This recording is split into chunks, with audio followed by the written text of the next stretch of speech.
Hi.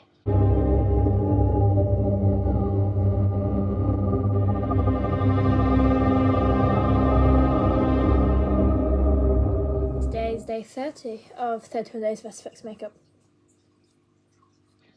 These last two videos are going to be really late. So today I'm going to follow this tutorial by Glam and Gore, aka Mikey, and yeah, so let's start.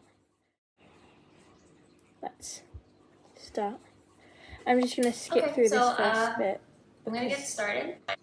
It's just her acting. Do you ever feel uncomfortable, someone's staring at you?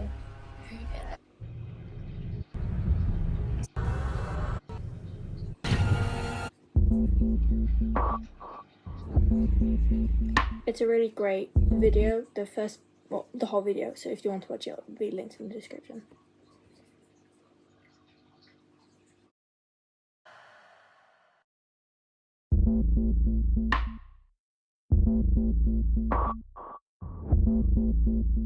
For those.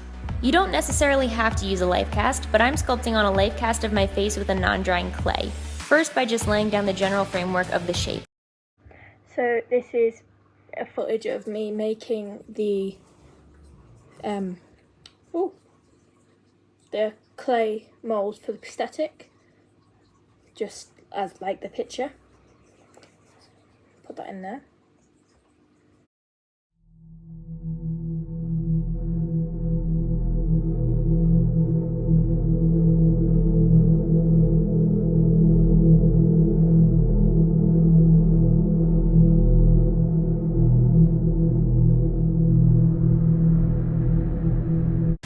I knew I'd be making a monster with big teeth, so I quickly sculpted out a few and I plugged them in to check the size of the mouth along the way.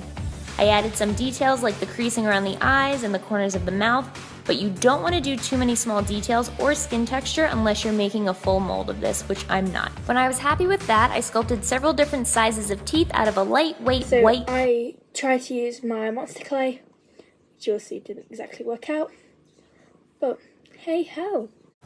Part 1 down.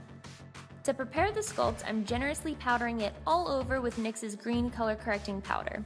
You don't have to use a color correcting powder, it's just the one that I had closest to me, but their translucent powder or any other color will do.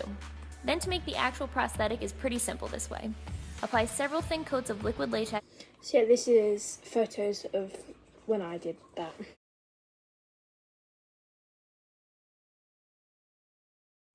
First, I'm taking NYX's Invincible Full Coverage Foundation in the lightest shade Porcelain and applying that all over the prosthetic for a base color.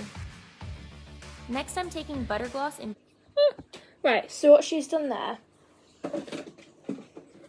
is put on a foundation.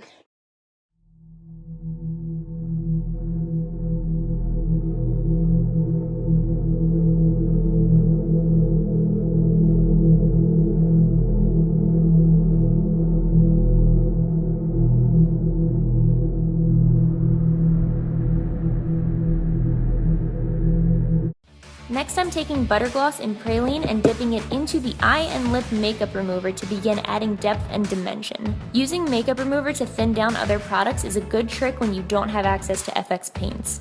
This is essentially doing the same thing as using water to thin down water-activated paints, or using 99% alcohol to thin down alcohol-activated paints. You don't necessarily need FX products to do FX makeup, you just need to get a little creative sometimes. So I don't have any of them products. What it looks like she's doing is just adding red. Closest red I have is blush. She's using, that'll be fun.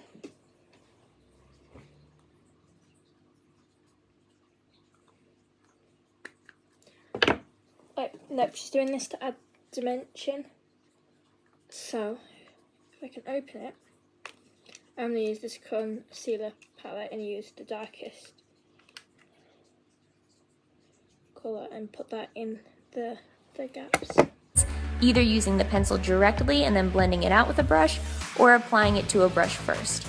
I'm using that I can do with blush. So this is what mine looks like. Gonna do that with the blush.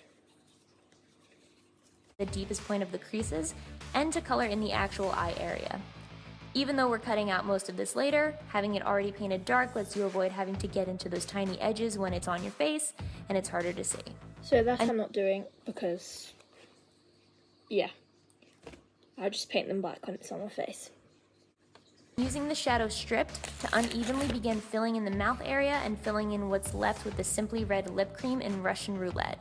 This is just to give it a tiny bit of color. Then I decided our monster dude was looking a little... So I'm going to add, like I did with the eyes, black around the edges of the mouth. Too radiant with his porcelain skin. So I made a gray foundation for him by taking stripped eyeshadow again, a little clean mascara wand, and scraping it off into a dish. Then I mixed that with the Invincible foundation and voila, gray foundation. I stippled that all over with a stipple sponge and continued making lighter versions of the foundation using less stripped, more foundation, and adding in some of the whipped cream eyeshadow. So I can't make the foundation really. So I'm going to do it with Gore face paint. I went back in with all of our dark colors to emphasize the facial features once again, because it's time for a facial peel, and not the kind you probably want. But very carefully and slowly start peeling this off of the sculpt. I took a full 9 minutes to do this, because the center of it is super thick, which is... Mine's already off. So that's a step out of the way. So I'll just skip that again. Trick again with the Citron Macaron Lippy to put a light wash of yellow over each tooth.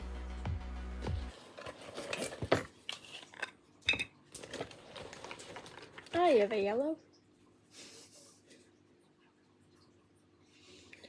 I can't really do much, but I'm going to do it anyway. I am so ready to put this face on my face. Let's do it. The bald cap needs to go on first, so to prepare, I wanted my monster to cover it anyway. Into a raccoon. I'm putting this black in a much wider area than I think I need, that way at any angle I'm covered. And because it's fun to look like a raccoon. I cut out my...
Okay, on my skin I applied an FX adhesive all around the area that the prosthetic will make contact with, which is the outside edges and the mouth area.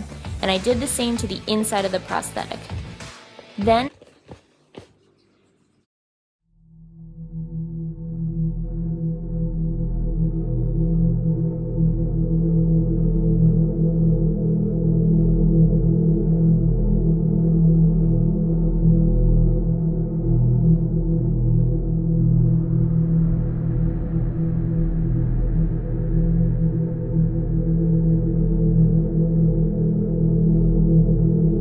press the edges and mouth.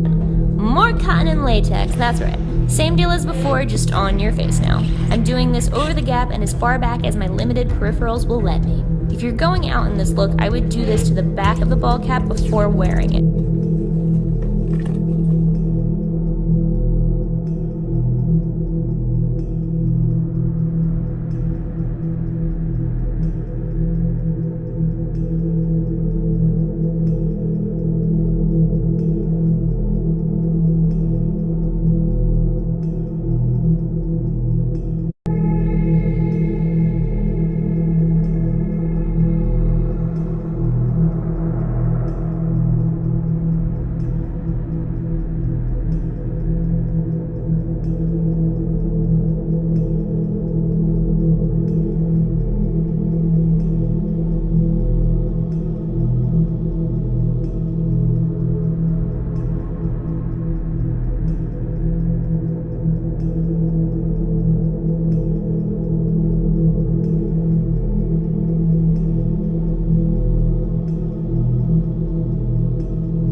dry before you can paint.